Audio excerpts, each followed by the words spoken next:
bahwasanya orang tua. Jadi apa disebutkan judulnya adalah orang tua, peran orang tua ya di dalam menghantarkan kesuksesannya. Orang tua sebut penghantar kesuksesan. Jadi disebut oleh pembawa acara peran orang tua di sini. Maka yang perlu disadari dulu itu tentang tugas orang tua dan peran. Kalau dalam dunia kehidupan ini, dalam kehidupan ini, orang yang tidak tahu perannya, dia tidak akan menjalankan peran. Maka orang tua harus tahu kalau mereka adalah orang tua. Harus berperan sebagai orang tua. Perannya adalah peran pendidikan, iya, kasih sayang, iya. Sebagai orang tua. Kemudian dia harus bisa memandang anak dengan pandangan yang benar. Seorang tua yang menyadari perannya terhadap anaknya, kemudian memandang anak dengan benar, maka hasilnya adalah sukses. Bagaimana memandang anak? Kita harus memandang anak sebagai anak masa depan. Sebagai anak masa depan. Anak kita bukan anak jangka pendek, anak jangka panjang.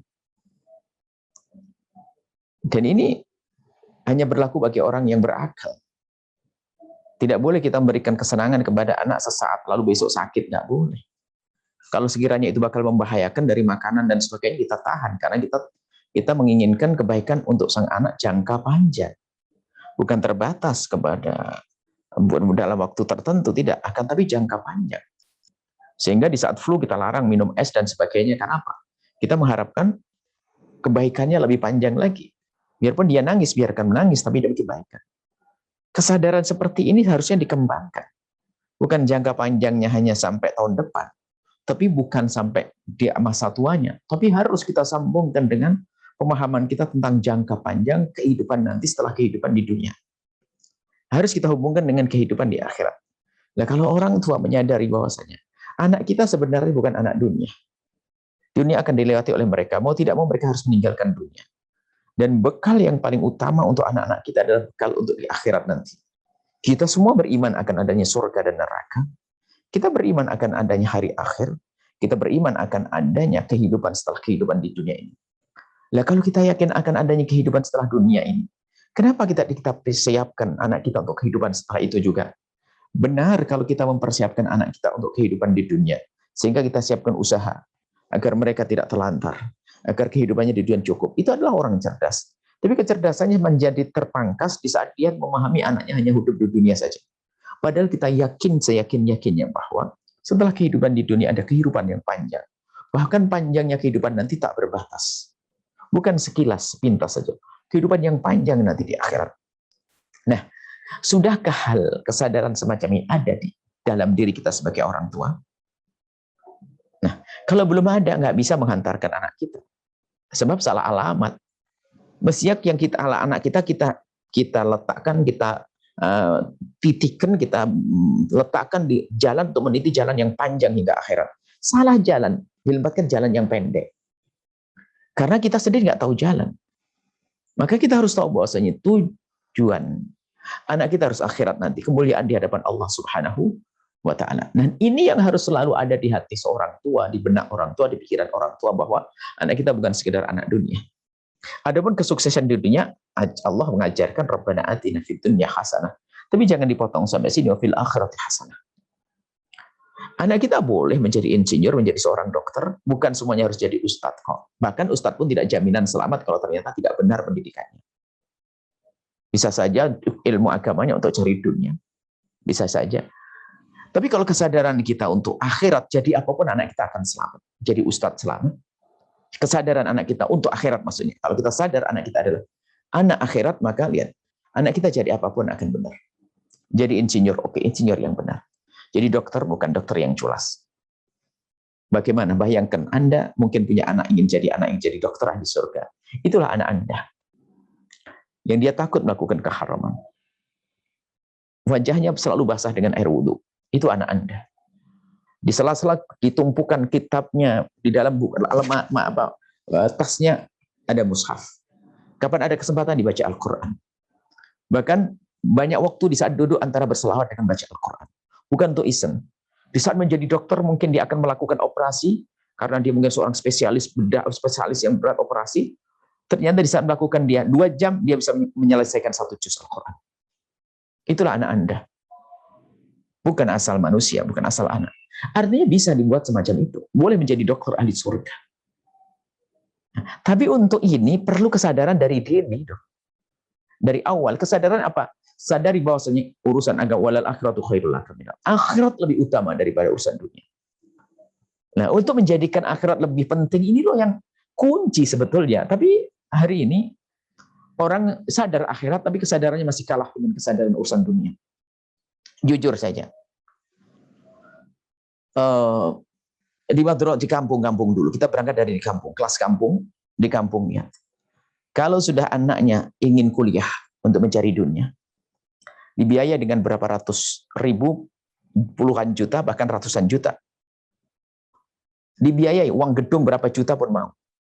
Tapi di saat dimintai sumbangan atau bantuan untuk madrasah diniyah anaknya di kampungnya, 10.000 saja katanya kemahalan. Bayangkan. Mestinya pendidikan untuk agama ini lebih mahal daripada urusan dunia tadi. Cuman lihat, karena agama tidak dianggap.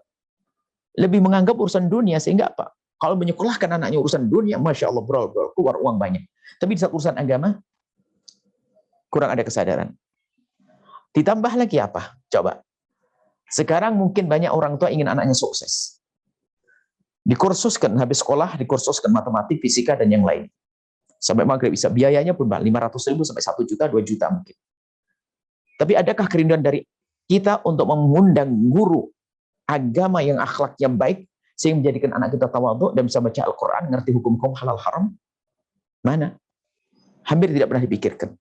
Merasa cukup dengan 1 jam, 2 jam di sekolah yang kadang di jam-jam terakhir sudah waktunya capek. Mungkin tidak paham, hanya 10% otaknya bisa merekam. Nah, inilah yang harus kita fahami, bahwa kesadaran itu sangat penting. Anak Anda boleh menjadi dokter. Jadi itu tadi yang saya sebutkan. Dokter ahli sujud. Bukan dokter cula, seharusnya tidak diberi resep, harus beli resep. Harus diberi resep. Seharusnya tidak beli obat, harus beli obat. Seharusnya tidak operasi. Banyak keculasan ada, bukan karena profesinya, tapi karena akhlaknya orang rumah saja terus. Bahkan jadi pengurus masjid pun akan khianat. Pengurus masjid akan jadi khianat. Karena apa? Anaknya tidak dikenalkan akhirat dengan benar. Nah inilah. Jadi peran orang tua itu sangat penting. Nah, kemudian di saat kita menyadari peran bahwa kita menghantarkan anak kita ke surga, boleh anak kita menjadi seorang dokter, insinyur dan sebagainya, tapi harus menjadi anak-anak ahli surga. Dari kesadaran inilah nanti akan ada upaya. Anda kalau menginginkan sesuatu dan sadar sesuatu itu penting, ada upaya ke sana, kan begitu. Anda pengen punya rumah, Anda mencari rezeki untuk ngumpulin duit, Anda mencari uang untuk mengumpulkan uang untuk bisa bangun. Dan resource-nya. Ada pengen kendaraan karena penting, musim hujan dan sebagainya, terlalu jauh. Anda mau menabung untuk bisa beli mobil. Dan seterusnya. Begitulah kalau ada kesadaran akan kebutuhan kita, maka akan ada upaya untuk mendapatkannya. Kesadaran akan pentingnya anak ini. Di dalam dia untuk menjadi selamat di akhirat, maka baru setelah itu ada upaya. Gimana caranya? Nah, baru singkat sebagai penutup. Caranya apa? Urusan agama saya tidak bisa karena saya tidak ngerti ilmu agama. Mungkin begitu. Sebagian dari tamu begitu. Bahkan yang ngerti agama pun, seperti saya belajar ilmu agama, tapi saya tidak bisa ngajar anak-anak saya. Maka saya minta tolong kepada yang lainnya. Maka muncullah kerjasama yang baik. Kita datangkan ustadz atau kita kirim anak kita ke tempatnya ustadz. Apalagi di zaman ini, Masya Allah, ada sekolah-sekolah yang diasramakan, anak-anak diajari akhlak dan sebagainya. Kemudian dia belajar agama, belajar sholat, belajar Al-Quran untuk menjadi dokter yang ahli sujud. Ada sekarang. Nah inilah kesadaran kita. Kesadaran akhirat itu yang paling penting. Kalau kesadaran akhirat benar, urusan dunia akan benar jalan. Akhirnya betul, karena kesadaran akhirat, akhirnya dari dini dia sudah mulai mengenalkan dengan Al-Quran, sudah punya 5 juz Al-Quran, 3 juz Al-Quran, kemudian dia belajar ilmu agama, yang lainnya masuk fakultas kedokteran, subhanallah. Bahkan kalau jadi tentara, jadi jenderal yang khusyuk dan seterusnya. Bisa jadi presiden adalah anak Anda, yang dia kalau di tengah malam menangis wajahnya terus dengan basah dengan air wudhu. Lesanya tidak lupa dengan salat kepada baginda Nabi Muhammad SAW. Apakah Anda tidak ingin seperti itu? Ini mudah bisa dibuat dari saat ini. Tinggal kita mengusahakannya apa. Akan tapi yang tidak tahu ini semuanya. tidak tahu peran kita, tidak tahu tujuan anak kita kemana. Lalu kita ditipu oleh tujuan sifatnya dunia sementara, maka akan kita bawa anak kita ke tempat tersebut, maka pendidikan kurang. Sehingga ada seorang tua yang membiarkan anaknya, tidak pernah menanyakan anaknya waktu kursus sudah sholat isya atau maghrib atau belum. Hanya bertanya, gimana anak kamu, baik nak? Kursusmu enak enggak? Itu saja. Di saat kita telepon anak kita yang kuliah, waktu telepon anak kita yang kuliah lah ini, mungkin yang kita tanyakan, nak, uang masih ada atau tidak? Siapa di antara kita sudah bertanya? Siapa di antara kita yang bisa di saat telepon anaknya bertanya, sayang, semalam tahajudan atau tidak? Berapa sholawat Nabi yang kau baca hari ini, nak? Sudah sedekah belum kau? Coba kalimat-kalimat baik, kalimat mulia. Ini loh yang harus kita hadirkan. Dan kalau sudah kita biasakan di telinga anak kita, terus kalimat kebaikan, dia akan ke bawah. Seperti halnya anak kita rusak di saat nonton televisi dengan cerita-cerita yang enggak. Itu kan halus, enggak langsung rusak. Bertahap. Sekali, 2 kali, 10 kali, berapa belas kali baru rusak. Begitu juga hendaknya kita bawa kebaikan. Terus kita perdengarkan. Termasuk di rumah kita, televisi apa yang ada di rumah kita. Maka kami sampaikan, kami ada televisi Al-Bahjah TV. Sudah ada di seluruh Nusantara, bisa lihat dengan TV parabola, bahkan di tetangga, negara tetangga pun bisa. Karena kita ngambil beberapa satelit. Kalau seandainya televisi misalnya di rumah Anda ada putar 24 jam, pembantu Anda bisa ngaji berarti. Nggak ada acara membahayakan dan sebagainya. Loh, kalau kita merindukan anak mulia, tapi ternyata hiburan di rumah kita tidak kita pikirkan positif atau tidak, bagaimana akan terlaksana? Di rumah kita harus kita hijrahkan. Kami yakin Anda di saat ingin bergabung di acara ini, karena Anda orang pilihan Allah. Anda merindukan anak Anda seperti yang kami sebutkan tadi. Anak yang dekat kepada Allah. Maka yuk kita rubah rumah kita. Itu ada kartun-kartun Islami nanti. Anak-anak kita bisa melihat kartun Islami. Ada nasyid Islami. Ada tausiah. Kemudian ada motivasi juga. Misalnya. Maka kami selalu sampaikan. Ada Al-Bahjah TV misalnya. Yang insya Allah 24 jam diputar tidak akan rusak. Ada sebagian orang di rumahnya itu memang latah. Setiap bangun langsung nyala televisinya. Dia tidak ada nonton, tidak nonton. Kemudian acara macam-macam yang mengusir malaikat semuanya. Dari aurat segala macam itu. Nah, kalau hal demikian tidak pernah kita coba pikirkan. Hanya karena saya hobi kebetulan. Enggak. Saya senang masa muda saya begitu. Tapi saya sekarang sudah punya anak. Saya harus membuat perubahan. Dan saya pun juga segera menghadap kepada Allah. Saya ingin perubahan menjadi orang yang mulia. Kemudian juga kami sampaikan. Kami selalu telah masuk, bukan saja saat ini. Selalu kami sampaikan. Di antara cara untuk mendidik anak yang baik dengan mudah adalah didiklah anaknya orang. Termasuk bergabung dalam program kebaikan untuk menolong pesantren dan sebagainya. Yang mungkin Anda sudah bergabung di dalamnya. Nah, ini adalah termasuk bagaimana kita diniatkan, ya Allah, semoga dengan infakku ini kau jaga anak. Kami selalu sampaikan kepada teman-teman yang membantu di Al-Bahjah, biasanya ada beberapa syarat. Kalau ingin bantu Al-Bahjah, kalau sudah pernah bergabung dengan ustadz lain, jangan membantu saya dulu. Karena lanjutkan dengan ustadz yang sebelumnya. Karena apa? Kita tidak rebutan donatur. Sebab apa? Donatur Allah yang kirim. Tapi silaturahmi harus jaga. Kecuali dia membantu sana tetap, lalu bergabung dengan kita. Ini sebagai misal saja.